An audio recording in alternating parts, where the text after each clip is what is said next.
Hey, it's Ben from NLFX here again, NAMM 2012, Anaheim, California, in the Allen Heath booth with my friend Rob. He's going to tell us about the new GLD80. Of course, it's built on the legacy of the GL series. D is for digital, and the rest, I'm going to leave that to Rob. Thanks, Ben. Okay, well, GLD is really a cut-down iLive built in for the GL customers, taking them into the digital domain.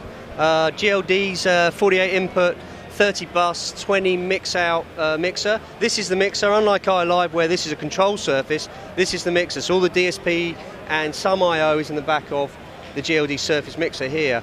It's very similar to iLive in operation. You've got your mix selects, channel processing selects, mute, PFL channels, very familiar channel strip.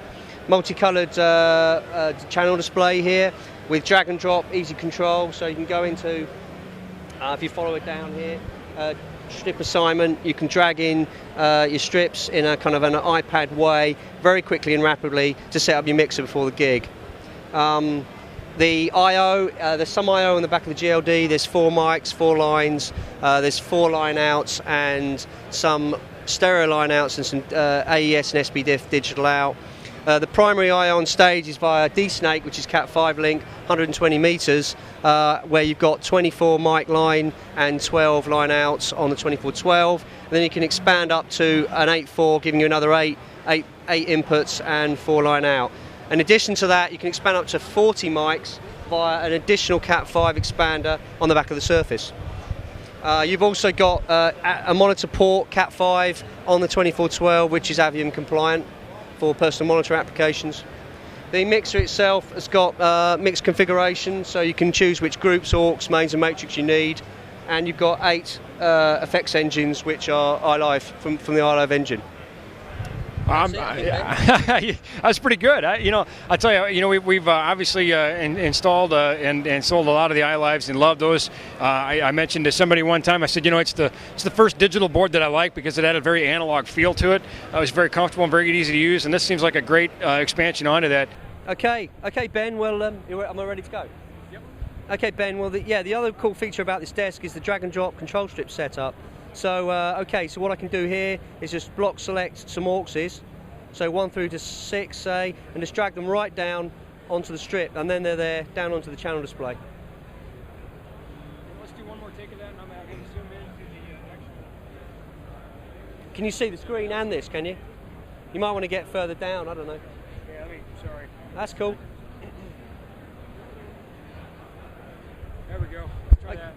Okay, Ben, well, the other cool feature of this desk is the drag and drop control strip setup. So I can just block select, say, AUX 1 through to 6, and then drag them straight down onto the control strips, and they're there.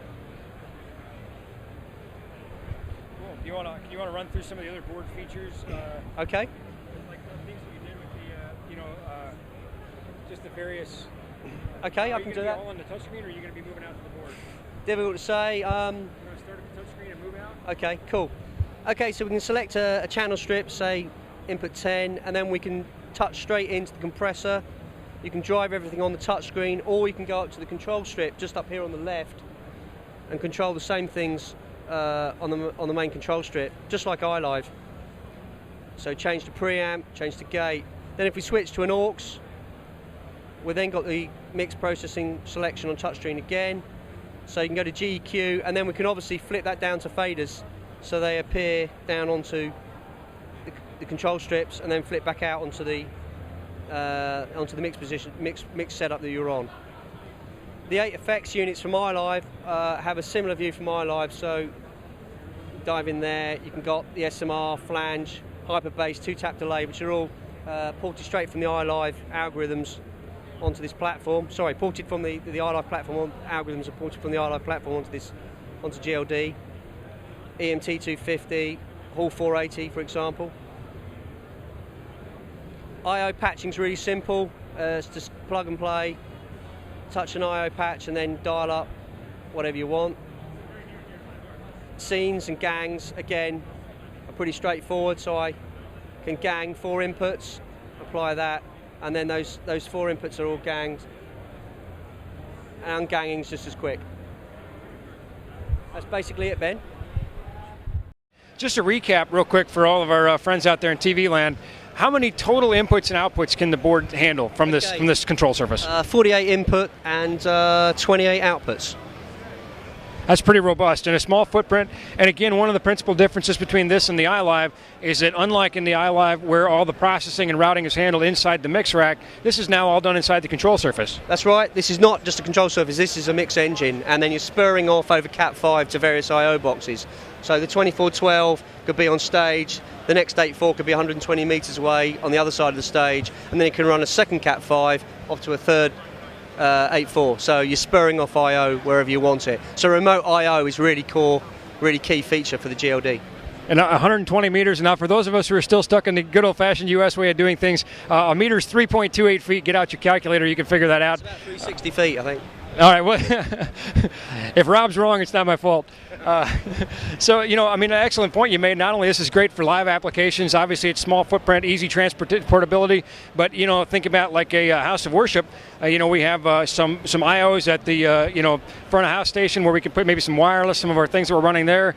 We have our stage maybe there, and of course, we could do a balcony or a remote location, or, I'm thinking of a church that we recently installed where we actually used the iLive and Dante and set up a recording studio to be connected to the sanctuary. So I think to mention, Ben, I mean, all the I/O modules from iLive, the Dante, the Ace, the Maddie, and the new Waves card are all compatible and slip into the back of this mixer, so you can run and link to other iLive systems or Dante recording or even Waves plugins with a GLD2.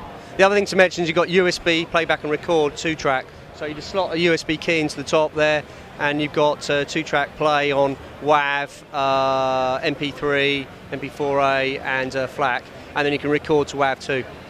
The last thing to mention is just a run on the processing. So you've got 48 channels with gate, parametric, compressor, delay, and insert, and all 20 mix channels have got parametric, graphic, compressor, and insert and delay.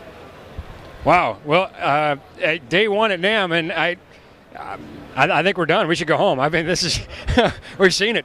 This is fantastic. But much more to come. We've got, of course, 3 more days of fantastic stuff. Rob, thanks so much. Great job to your engineers. Congratulations. Thank you. Cheers.